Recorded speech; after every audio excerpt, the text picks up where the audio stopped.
I'm going to spend a moment explaining one method of determining zero pitch on a helicopter using some level tools. Right here, these are the basic tools that I need to accomplish this. You've got a pitch gauge that has a little bubble level built into it, and I have a line level, which you can get from any hardware store, and a small little straight edge that I'm going to need for my application. Once I show you what I'm doing, you may be able to find a better level to use.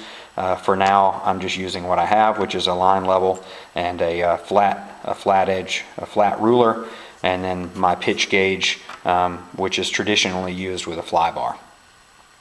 First thing we're going to do is take a look at the helicopter, and this is a T-Rex 700 gasser conversion. It's the Helibug gasser kit.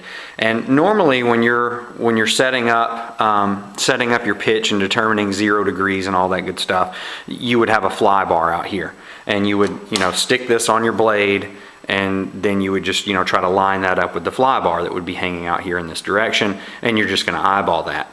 Never been a big fan of the eyeballing thing. Even though I'm going to be eyeballing with these bubble levels, they're a lot more accurate than eyeballing to the fly bar, because you're just trying to, kind of guess, is the fly bar perfectly lined up with the flat edge of my pitch gauge and that kind of thing. Now with the 700, they've got this little pitch gauge tool that you can mount up here, and then you can run a bar through there. I've actually got the bar right here. This is your bar, and it just runs through here, and then that takes the place of your fly bar. And so you can do, if you've got a T-Rex 700 or any T-Rex for that matter, they have these in most of the different sizes, and you can use those as your point of reference for determining, zero pitch and all your different throws with a standard pitch gauge. What I do is, obviously, to be able to use bubble levels, especially the one that's inside here, we have to make sure that we're working from some kind of a level base. Now, I could either try to level out my entire workbench, which isn't going to happen, or I can just make sure that my helicopter is level on top of my workbench. And so I've already, shoved a little piece of paper towel under here. I've done this already so that I can just set this up and it's going to be level. But what I do is, because my line level is a little bit too wide, it doesn't fit up here perfectly. I'm going to put that flat surface up there and then just stick my line level up here on top of this and show you here that I have a perfectly level helicopter from left to right. And that's what's important, because when we're doing our pitch tests, I'm going to be lining up the blades directly down the tail boom and the length of the helicopter. So we want to be level, from left to right here. And all I did was just, shove a little paper underneath here just to, to get that perfectly level. Now that that's level, in the case of the Micro Beast, when you go into any of the first setup menus, it's going to go to 0 degrees pitch inside the software. So it's at 0 degrees as it sees it. Now it's important that we now take a moment to mechanically make sure that the blades themselves are at 0 degrees pitch to start, to have a good point of reference. So I'm going to hold in my little Micro Beast button here until it jumps off into setup mode. All right, so now it's in setup mode. It's in menu A. And this is 0 degrees pitch. It's not taking any input from my radio whatsoever. And so I'm going to take my pitch gauge here, and I'm going to try my best with one hand to get that at 0, and it looks like I got it. And I'm going to slide this on the blade and run it down here and secure it.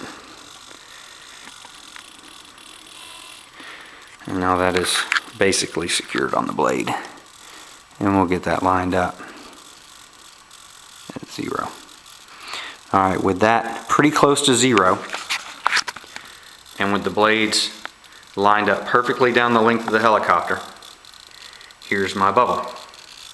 And you can see, it's kind of hard to see, I'll zoom in here a little bit, you can see that that is slightly off. Now here's this is just a flaw, not necessarily a flaw, it's just a design issue with how Align does the ball links.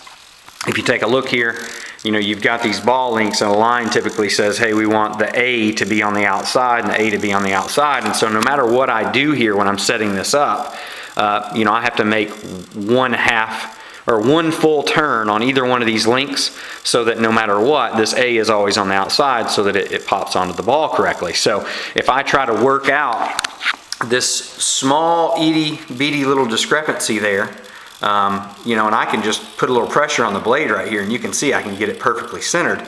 There's no way I can do it. That ball's going to be going up and down. So it just so happens in this case I've got some turnbuckles on the way. They'll be here probably tomorrow, maybe the next day.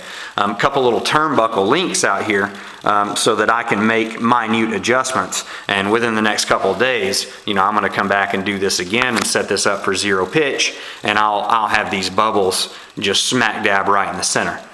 And so this is one way of doing it. Now, remember I told you earlier that, you know, if you have this thing mounted up here, you would just eyeball, you'd have to come down here to eye level, and you'd eyeball this flat edge up against the bar that's off the top. And of course, traditionally when you have a fly bar out here, you're doing the same thing. I just find this to be much easier. You just spend a few minutes to set up, you know, to make sure your helicopter is level, and then you just use a bubble on your pitch gauge, and it just makes it, I mean, that is just more accurate to me. You know, I can come in here and look at that and go, oh, I mean, that's pretty close. That's as close as I'm going to get using Align links, which is pretty darn close. I mean, we're talking, I mean, I just barely move the blade and I can get to 0 degrees pitch. So I've seen a lot of people, you know, asking how to do this. You know, hey guys, how do you get zero pitch? You know, and a lot of people say, hey, I just use a pitch gauge. Well, you know, here's a little example of how to use a pitch gauge with some bubble levels, and you know, showing how to get 0%. You know, this is just one way of doing it, and I figured I'd take a moment to explain it.